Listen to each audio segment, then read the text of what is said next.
welcome to the Invincible podcast. I'm doing it today because Robbie is not here. We'll get into that in a second, but I'm with Julian. Julian, how are you, my son? Very well, thank you. Very well. So it's just us two today because Robbie has decided to go to Dubai for a high-level executive meeting, apparently. Yep. And also missing the Arsenal Southampton game. That is, well, we'll get into that, like, you know what I mean? But listen, this puts us right fantastically into what a little promo that I'm going to do now, like, you know. So, you know what's worse than missing a game? Not being able to watch it because you're travelling abroad. But with NordVPN, that's never a problem. They are giving you 4 extra months on a 2-year plan. You head over to nordvpn.com/AFTV or click the link below. You can switch your location like that and get access to high quality streams wherever you are in the world. With the Champions League and Premier League happening, we're on the go a lot with away games, and Nord has been a lifesaver throughout. Just hop on to one of their 6,000 plus servers in over 100 countries and you're back watching Arsenal matches like you've never left home. No geo-blocking, no drama, just the game we love. Just head over to nordvpn.com/AFTV and get started. It's risk-free too, and NordVPN's 30-day money-back guarantee. Big up our friends at NordVPN for powering this video. Wow, that was... Yes, where are you at now? Right. Well, that was hard work, Julian. Like, you know, it took us about 16 takes, I think. Like, what do you reckon? It didn't take us 16 takes. Well, me about 16 takes to do that, like. But big up to NordVPN. Listen, it is a very, very good thing. I'm pretty sure our man Robbie will be over there, or hopefully using that to watch the game on Saturday against Southampton. Because can you believe it? He's actually missing it. He's missing it. I think it's the first home game in 2 and a bit seasons that we haven't sat together. Yeah, because you obviously sit together, didn't you? And so this is the first game that you've missed, or he's missed, or I don't think you've missed a home game for I can't remember the last time you missed a home game. I can't remember. I mean, even during lockdown, there was limited capacity for a few games. You went, remember? didn't you? Yeah, you went. I got to, I think there was 3, and I managed to get to 2 out of the 3 games. No, right. I said, look, I would go back when it was full capacity again, and so I waited. But yeah, it was really weird. So Robbie's missing his first game. Yep. From what I can remember, at least since we've been sitting together. Yeah. Do you remember the last home game you missed? I think I might have been. Do you know when there was lockdown, and I booked up on holiday, and then they put it back a year. And I had to go to Turkey the following year. I think Aston Villa at home. Do you remember when they had that dodgy goal and we scored right late?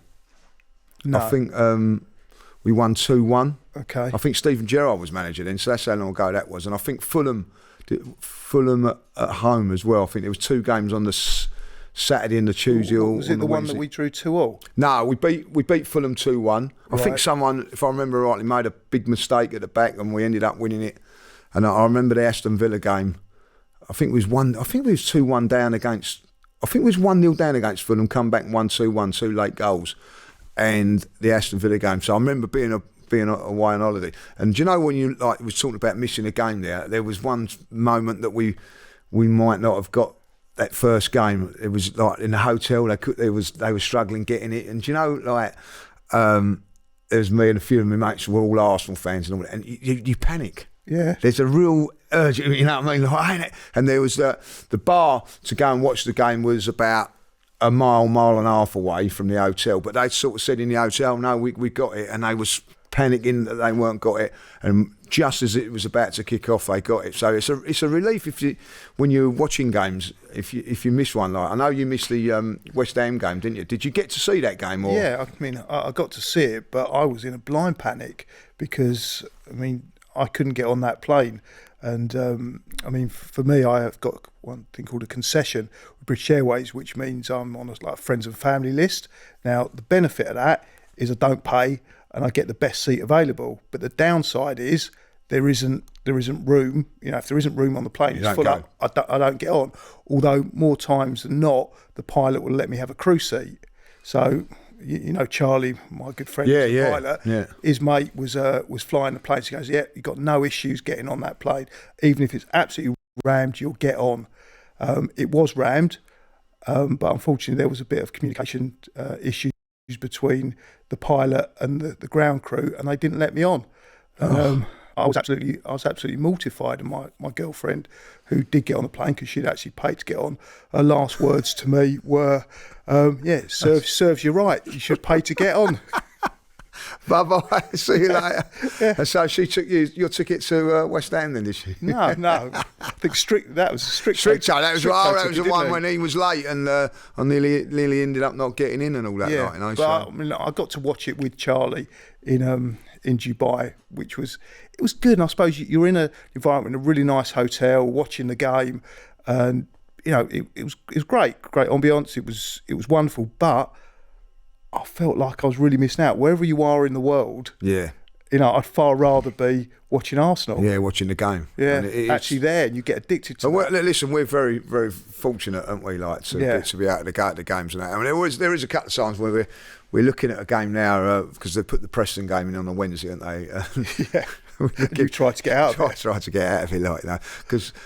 I'm not. Listen, we're not moaning about it, but like Preston on a Wednesday, we've got to go to Preston on the Wednesday, come all the way back Wednesday. We won't get back to the early hours. Yeah, we were trying to push Robbie. You're trying to, and then could we stay over Wednesday and Thursday, and then go straight to Newcastle? Yeah, and then we've got to go all the way up to Newcastle on the Saturday. But no, on Friday morning. On the Friday morning, yeah, for the Saturday 12:30 kickoff. So that's going to be a long week. Yeah, so you didn't really fancy Preston on a Wednesday night. No, not did you. No, does anybody really like, you know? But we're going. Yeah, I mean, for me, I'm excited because it's a new ground. Yeah, you didn't go to the cup game, I didn't go to the cup game. Yeah, so I did, and you wanted to get out of it. Last minute goal from Giroud, if I remember rightly. It was a very, very late goal anyway that won us the game. But but listen, we go and we're having an enjoyable day. Listen, enjoyable day, Tuesday night. Couple of things that have come out of that game. Atmosphere wasn't. We've been criticised for the atmosphere. Really? I think maybe because of what PSG were like on that game. I don't know, but for me, I wasn't. You know, one of those games where I wasn't singing so much or getting involved so much because I was really into the game. I don't know if that was the reason that fans weren't like. I see there's a lot of fans saying that, you know, again saying about ticket issues and. You know, like the ballot and everything like that is affecting the atmosphere. But I didn't notice it. Did you notice it? No, I didn't really notice it. But the other part of it was the PSG fans were so loud that they did drown out a lot of the Arsenal fans, which is, you know, amazing for them. It's only 3,000 of them and 57,000 of us. But then it was a different game. If you look back at the game on Saturday against Leicester, what you've got is a different intensity, because having Leicester come back and be 2-2, and then we're pushing and it's a pressurised situation, and obviously we get the last 2 goals in injury time, which is amazing. So the atmosphere is going to be different, because on Tuesday we were in control for pretty much the whole game, and that does affect the atmosphere, and you can appreciate it without necessarily getting overexcited. You're excited because of how good Arsenal are, but sometimes the most exciting games are the ones with loads of mistakes in them, and Arsenal didn't make any mistakes. No,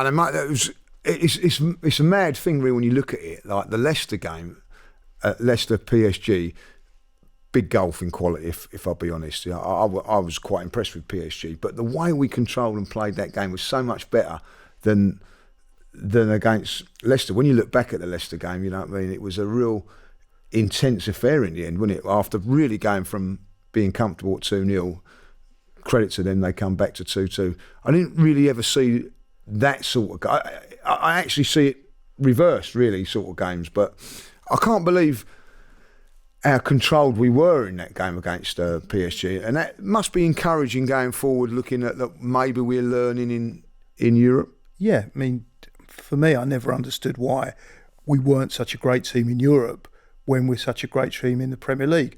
And people have said, and you've said it, that, you know, we're not used to European football, and Robbie said it as well. And I could never see it. We went to, where was it last season, where I'd likened them to Burnley before the game. I think it was Porto. It was Porto, and they beat us. And when I looked at the quality of Porto, for me it was a similar team to Burnley. But the reality was, when we played them, we struggled, and we only got through on penalties. It was a really close game, whereas the week before we hammered Burnley 5-0 at their place. Yeah, it is. So I was completely wrong. It is fun. What Arsenal fans and even myself, we get not banter, but like there's a discussion like, why Arsenal ain't great in Europe. We haven't been really fantastic in Europe all through our sort of Arsenal time following them, really, if I be honest about it. Yeah. Well, there was a What's time... the first European game? What was the first game you remember as a... it was against, I think it was a Fenerbahce. Fenerbahce? And it must have been in the early 80s. And I remember I was there with my dad, and there was a Turkish fan. Do you remember sort of the West and East stand? They had that wall on the lower tier, and then they had standing in front of it. And and a Fenerbahce fan had stood on that wall, staring at the Arsenal fans, just screaming. He was like hysterical. And I said to my dad, I don't understand, why is he behaving like that? And my dad said, because that's how people in Europe sometimes, they get overexcited. Yeah. And I just couldn't, and I found it so intimidating. That's unbelievable. It was, but I don't even remember the score, but I just remember this Fenerbahce fan just stood on this wall, like screaming at us. My first game was definitely on a Tuesday night, and we lost to Moscow, Dynamo Moscow, 5-3 at home. That's the first game I can remember in Europe, and we went out. I think we'd done well over in the. I can't even remember it. It's just vaguely coming to me now. We'd done all right over there and got beat at home quite comfortably, knocked out, and we never really done well until obviously the Cup Winners' Cup. In my time, back in '94, Copenhagen. You was there. Yeah, I was. If someone would have said to you, like, walking out of that stadium, this is the last time Arsenal are going to win anything in Europe, what would you have said to that? I probably wouldn't have believed him. But then it almost like European football back then. It didn't seem as important. It was. Back then it was the Cup Winners' Cup. And it just didn't. It is. I still think the Premier League's more important for us as fans, but back then it seemed to be slightly less important because you didn't know so much about these teams. Yeah, that's a good point. A little bit for holiday, but talking about sort of the first game, I think one of the games I really remember back in the day was Arsenal played Juventus at Highbury. It was in 1980. It was a semi-final. 1-1. Yeah, it was 1-1. I think Willie Young scored, and they had. He knocked it back for Frank Stapleton, who had in like an equaliser. No, I think it was They scored a penalty. Yeah, and I think Tardelli got sent off, and I just remember the whole crowd going off, and the guy got sent off, and then over in Juventus. I don't think it was on TV, and I was. No, it was. It was on. I listened to it on the radio. I listened to it on the radio, and my dad was late at night. Yeah, we were driving back, and we had to drive into our garage. We had an alleyway, and it was like the last few minutes, and if my dad drove into the garage, it would lose reception. Well, all right. And I remember my mum was driving us mad. Goes, let's get in, and we're sitting outside the garage, and we couldn't open the doors because the alley was like really narrow, so she couldn't get out, and my dad was refusing to drive forward because he couldn't. If he drove forward, he'd be in the garage. We lost reception, and my mum was. I just remember my mum complaining, and then Paul Vasson scored. Well, it was funny because I remember listening to that on the radio. Obviously, I had to go to school the next day and whatever, and there was a program called Sports Night, and they were showing it late at night, and my dad. Normally, I think come on about 10:30, I think, something like that, and you'd have to be in bed by then. And because we'd won, my dad said, you can stay up and watch the highlights, you know what I mean? So, and Paul Vasson scored the goal on the back post, and that was the first English team to win in Italy against Juventus. Yeah. So, and unfortunately, typical Arsenal, got to the final. That was lost on penalties. I don't know if you remember. We lost to West Ham on the Saturday, and then we thought, we've got Valencia on the Wednesday. We just ran out of steam, if I'll be honest, and we ended up losing that. And I haven't got a great. I remember first time back in the sort of Champions League. We weren't the Champions League, the main cup, as it the European Cup it was called then, when it against Benfica. I think we drew 1-1 over in Benfica. I think Kevin scored. I think Kevin's got the goal. We made it 1-1. Yeah. And then we lost 3-1 at home. Yeah, in extra time. Yeah. It was 1-1. But just going back to something you said, if I can remember this exactly, you said we ran out of steam in 1980.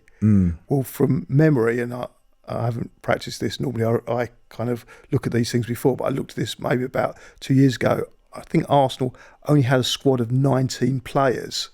That season? That season. Only 19 players actually played. And I think out of those 19, only 15 of them got over double figure appearances.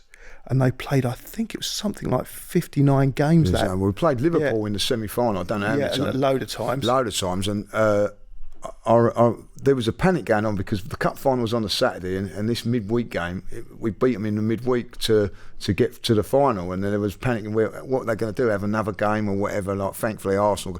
And look, listen, we're talking about playing Liverpool at least 3 times. I can't remember, off of memory.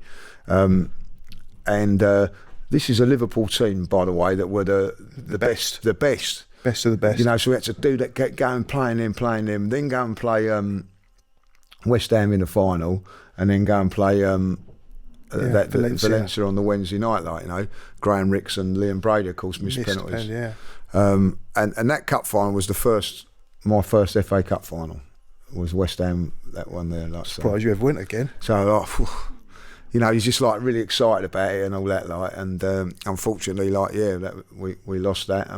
But in Europe, it hasn't been great. No. And a little bit of criticism come into us yesterday, funny enough, again, we aren't even playing. And, how comes Aston Villa can beat Bayern Munich and we can't? We're over so many times we've played Bayern Munich over the years and been stuffed by Bayern Munich. And last season, knocked out to them. Villa have played them twice now, beat them in the European Cup final, and they beat them again last night. And people are going, well, why can't Arsenal do it? Different game, different team, different whatever. Well, what if you was to put your finger on it, why are we not as dominant in Europe? I don't think no one can really put their finger on it, really. I remember Galatasaray 2000 lost them on penalties, should have won that one, but we didn't. There's been many. Why are Arsenal not as a powerhouse as much as in Europe as they should be? Because for a start, you're coming up against different teams, and the other side of it is, for all the weaker teams you play in Europe, and you do play, because we usually have a really good run of it in the group stages, and I think a lot of the teams we come up against are inferior. Massively inferior to teams we play in the Premier League, hence why we do so well against these teams in the group stages. But then the other side of it is you've got some unbelievable quality of teams that you're playing that, again, play a different style. Yeah. And that different style, it's difficult to adapt to. I think that's the thing of adapting to a different style, and like the new format now. Do you know where Arsenal are in the league as we speak? Well, on Tuesday we were 8th. We was 8th, but we've obviously slipped down. We've slipped down now, about 11th or 12th. I think we're 13th. I think, and obviously, it's interesting that this format is how it's going to be, because no one knows, do you? What that? I suppose it's like being in the unknown. No one really knows how many points are going to be good enough, because, as you say, he was in 8th going into that game, but he could be in 8th for the last game of the season, losing, could be out of it, Yeah. So, one thing about it, one thing that makes it less interesting is the fact that so many teams get through.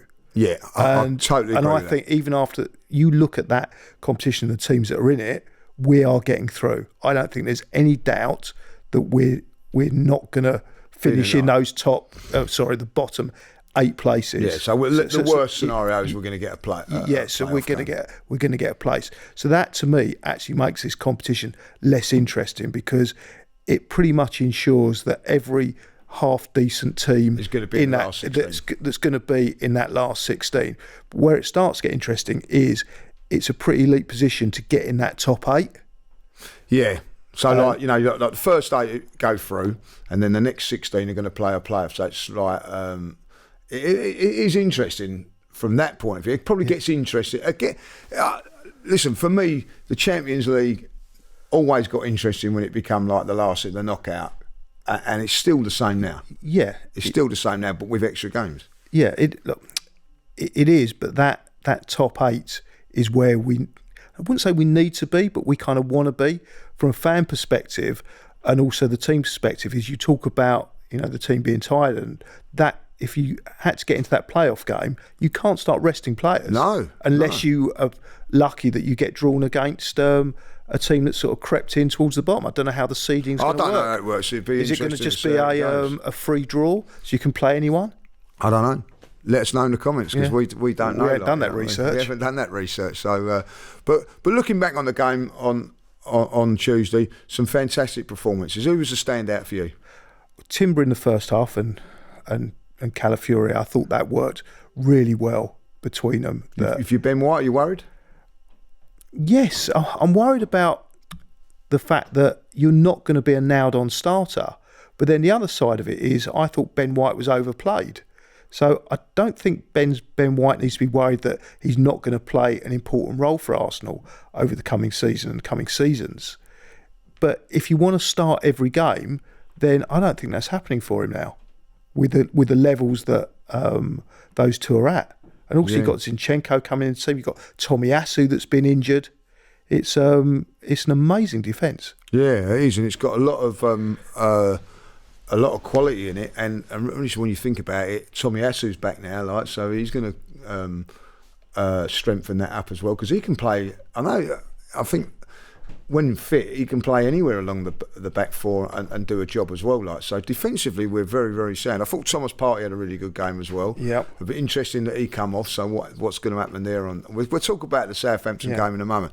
But I thought Kai Havertz was brilliant up front, and I've got to have a special mention for Trossard as well. Yeah, but just before we go on to that, I think looking at the defence, Kivior. Yes, done a great job when he comes. Yes, good point. And the reason I want to bring up Kivior is because I think there's an argument to say that Kivior is the 4th choice left back, and he gets brought on as a 4th choice, and he fits in. I wouldn't say there's a slight drop off. I'm not saying he's as good as Timber, because in my view he isn't. But against a team like PSG, I think that just you've got to then look at how good a job Arteta and Edu and the Cronkies that have funded it have done to be. Everyone talks about squad depth. Now you're putting in your 4th choice. Yeah, go on. What's what I'm going to say? What is you've got a game? What's your first, second, third, and fourth then? Okay, I would say my first choice now is Calafiori. Right, so he's the first choice. In that position, I would say Zinchenko. Second, depending on the game. Yeah. But if you sort of look on average, I would put Zinchenko in for most games. Third choice, I would say, would be Tomiyasu. Right. In that position, and then I'd have Kivior, which is why I say So you're not even putting Timber over there at all now. Well, that would be a little bit cheap. You could say that depending on the right back situation, he can play left back as well. So you could even say he's 5th choice, but I was kind of, not going to include him because he was playing right back. So it just shows you how what sort of depth is it? Because I'm with you on it. You could play anyone there, and I wouldn't be bothered. Yeah. So I just think it's an incredible testament to the job, and this is where we've got to give credit as fans that people complain a lot, but the depth of squad that we've now got is just phenomenal. Yeah, it is. We've got cover for every position. Yeah. Now, you know what I mean. And the one thing that I think that's, I still think maybe we're one or two light, but when you look at it now, Mourinho come back into the squad. The bench looked a little bit stronger. That was without Ben White, Tomiyasu, Odegaard. So if you bring them 3 back into the squad, looking very, very strong. You're always going to get injuries, but definitely the squad is I think we're maybe a little bit short in quantity, but quality-wise, I think we've gone up from last season, because you look at it like players are coming in now, and you're thinking, well, there ain't that much of a drop on it. Like, for instance, Thomas Partey come off, no drop. Yeah. Did you say quantity? Yeah. That you think we're lacking quantity? I just think maybe one or two. In what positions? Maybe up front, just one more, and maybe in midfield, just one more. Like, you know what I mean? Just that's what I'm thinking. Like, you know, I think we're one of the smallest squads in when you got Champions League.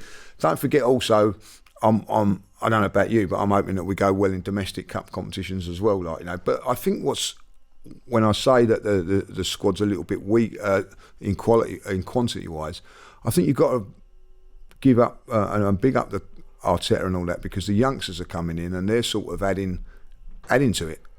Yeah. You know, I think like Miles Skelly can play, as you say, like he could go left back as well as wide left. Yeah, I haven't even thought of him. Yeah, you know, I mean, and he's come on and done very, very well, and obviously like Wanyeri has come on, and you know, like I don't think there's much of a drop off when he comes into the team. Where I think that maybe, no disrespect to Vieira and all that, have you seen a Vieira substitution or even Smith Rowe come on and transform a stadium like Wanyeri did when he come on? No, I haven't seen that. So you have to say that maybe Mikel and Edu have got this right. Yeah, they have, and there was something you said about the quantity of players, and if you look at the actual numbers, I would absolutely agree with you. But what you're not kind of appreciating or sort of including in this idea of we're low in numbers is the fact that so many of our players can play multiple positions. That's a good point. So, you know, yes, we have. I mean, you mentioned it before, Timber.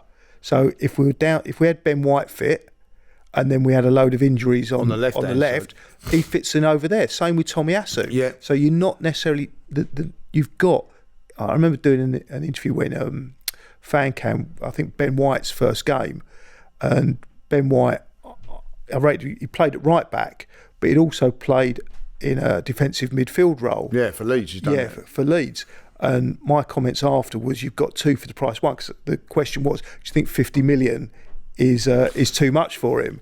But what I looked at was the fact that yes, he could play right back, and that was one of the first players they brought in that was this multifaceted player. We've never actually seen him play defensive midfield. I've seen him play for Leeds there, like, you know what I mean? So when I was watching a Leeds game, but you're right in what you're saying. You could actually say that about like Declan Rice. Yeah.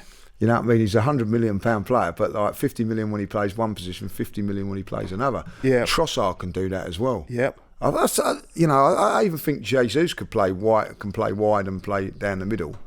Kai Havertz is another one that can do that. Like, so you are right. You know, they can just like move them around a little bit. Like, yeah, you know? I mean, even the goalkeeper seems to play as a sweeper. He was doing that on. He was doing that on Tuesday, wasn't he? Like, you know, so they've built this squad. Not only, all right, it's not big in numbers, massive in quality, and it's positional fluidity that they've got. So I think it's deep enough because of that.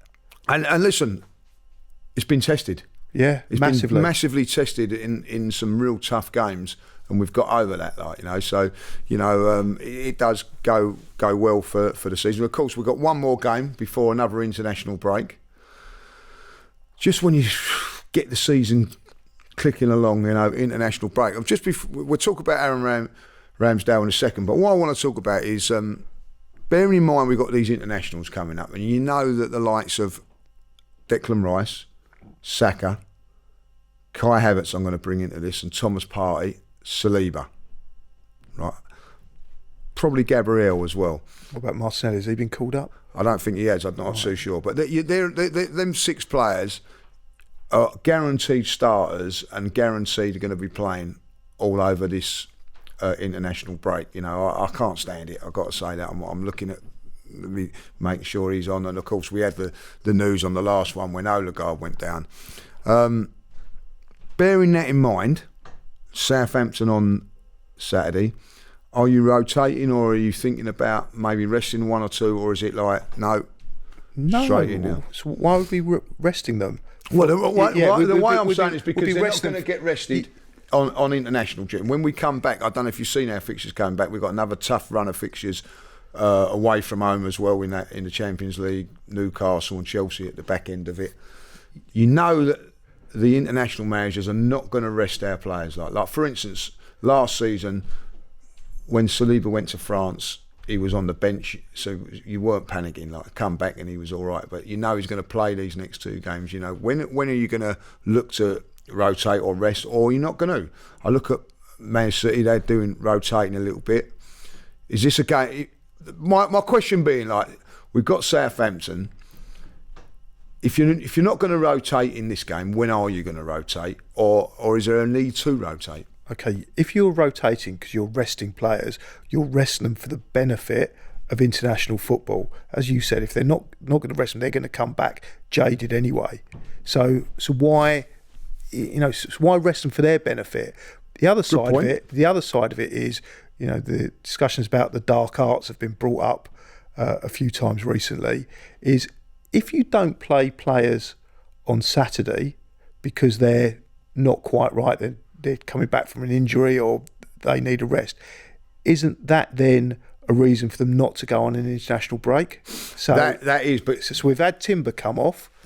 Yeah, so I expect Timber not to play on Saturday. But if he doesn't play, shouldn't go to with Holland. No. Like, realistically, when you look back on it, Martin Odegaard picked up a knock.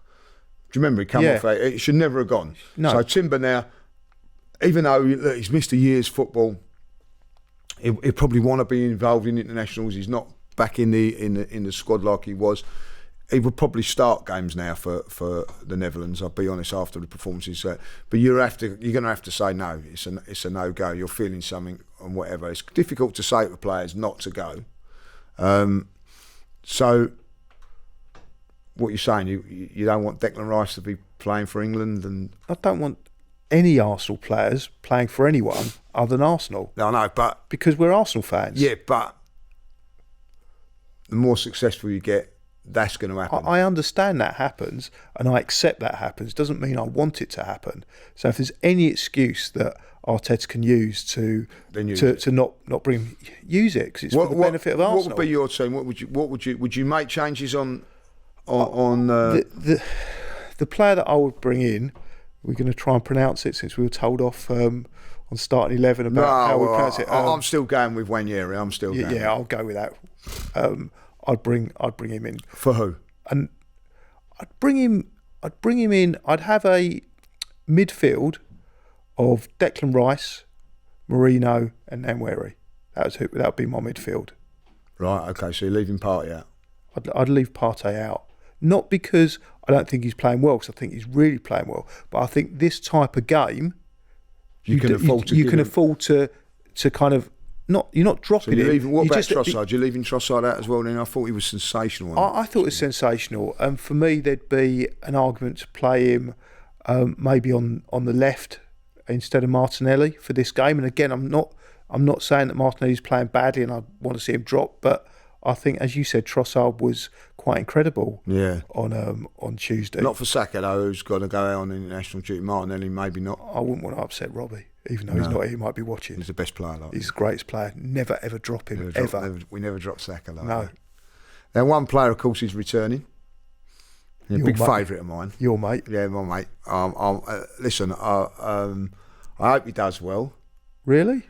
Yeah, I hope he makes 2 or 3 saves, but we end up winning 4 or 5. You know what I mean? Like, he's sort of pepper. Don't want him to have the sort of game that the Leicester goalkeeper had, by the way. Right. You know, but I don't want him. But I don't want him to make a real bad mistake or anything, but I still want him to be picking the ball up at 2 or 3 All right, times. so here's the scenario. It's 0-0. It's going into... Make a mistake. It's going extra. Yeah. Don't need to ask that question, do Thank you, Aaron. Throw it in your own net. It is a funny thing, because we had a conversation with his dad. Do you remember that conversation? He said, you won't regret. You won't be bothered if we win the league. And he did emphasise the word "we" win the league if Aaron's not playing or not. Yeah. And we actually sort of.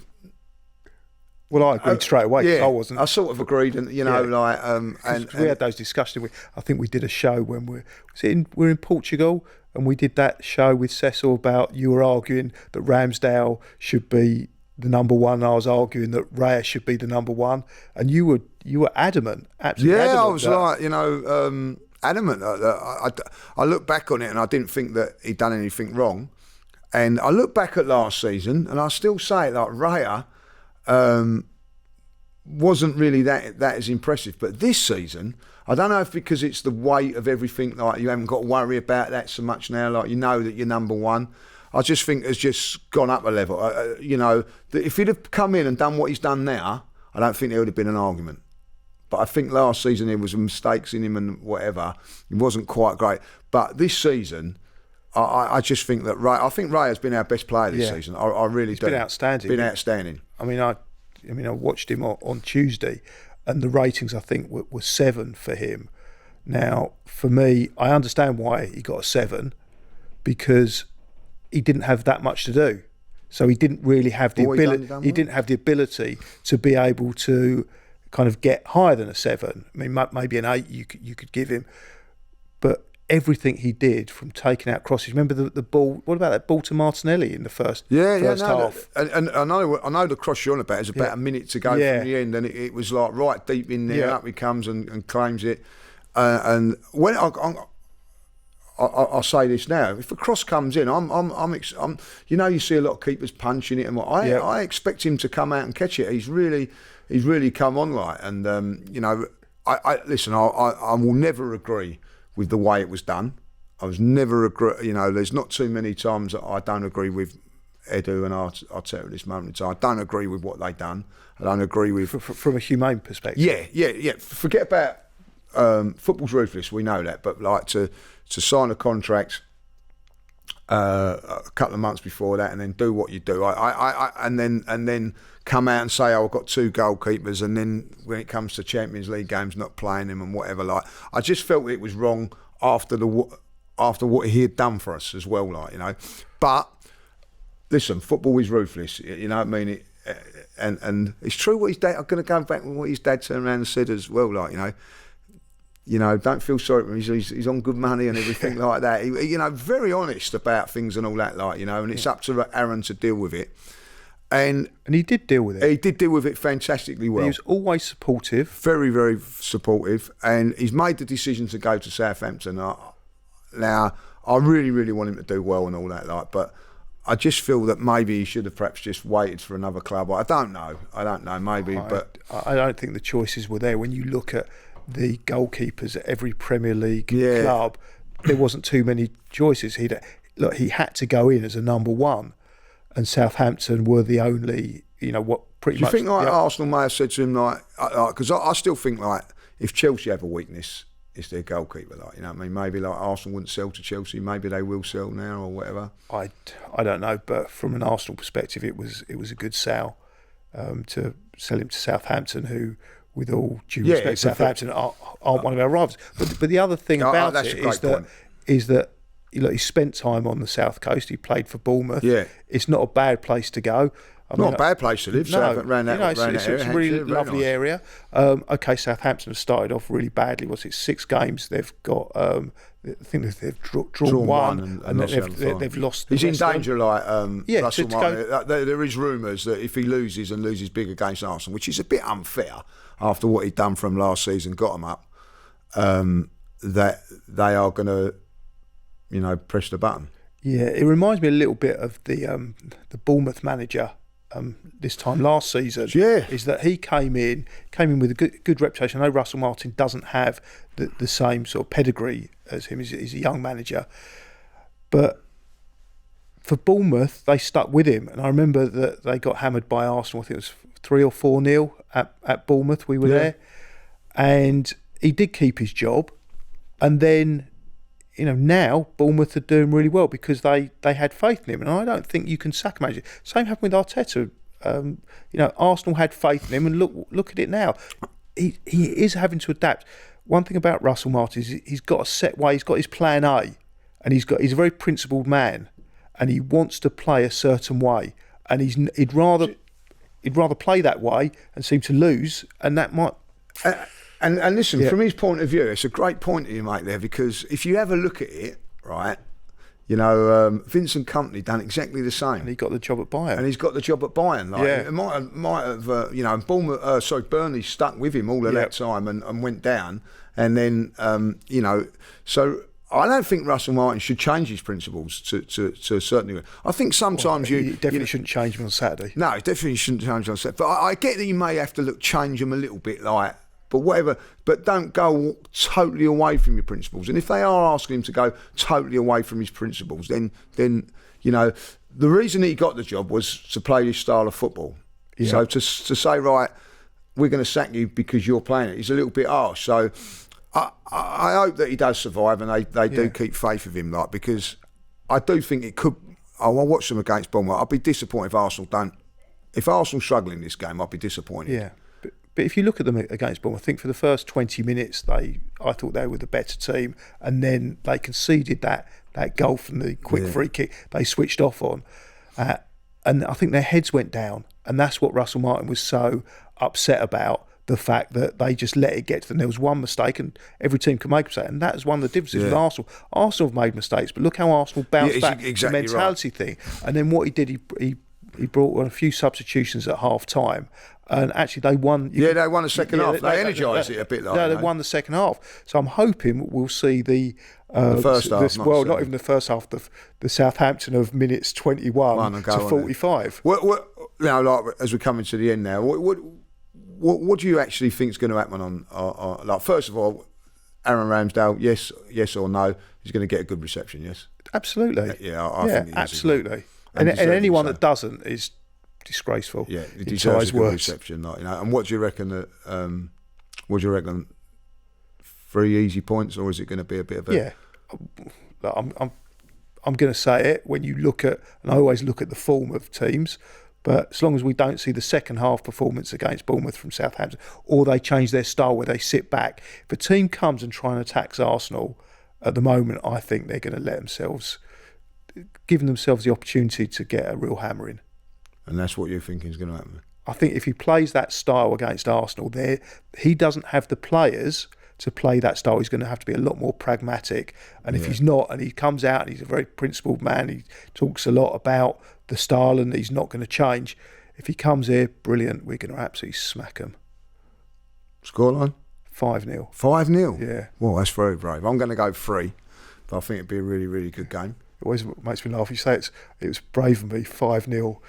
Southampton home. You predicted 4-0. Man City away. I'd had a few drinks.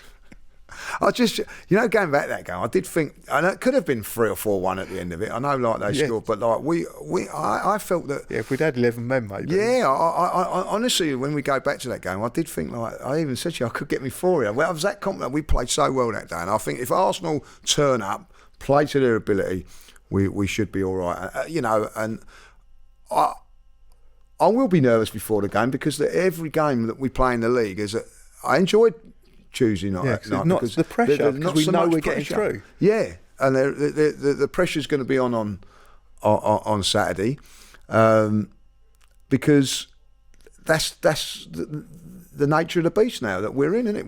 We know we can't afford to drop points at home or really anywhere at this moment in time. Because the teams are up against us. It's not just City now, Liverpool. No, Liverpool, Chelsea. 8 wins out of 9. It's, I was listening to it on the radio. It's the best start from any Liverpool manager. Yeah.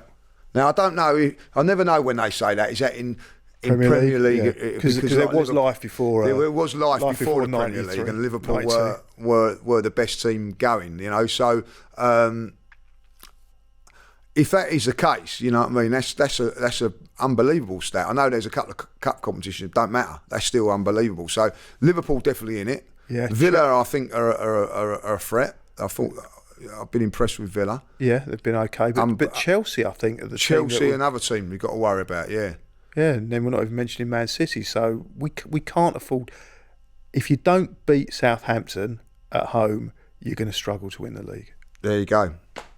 We're going to leave it there, but thanks to our friends NordVPN for powering this video. You did that in one take. I've done that in one take. Thank you very much. And listen, if you are like Robbie and not going to the game, get on it. Armchair fan. Plastic. No, we'd never do that, would we? Not intentionally. Only when we don't pay to get on flights. Have a good day. The Invincible podcast. Myself, Robbie and Lee Judges come together once a week to discuss all things Arsenal. Straight talking, considered discussion, brought to you by the fans of the only club in Football League history to go invincible.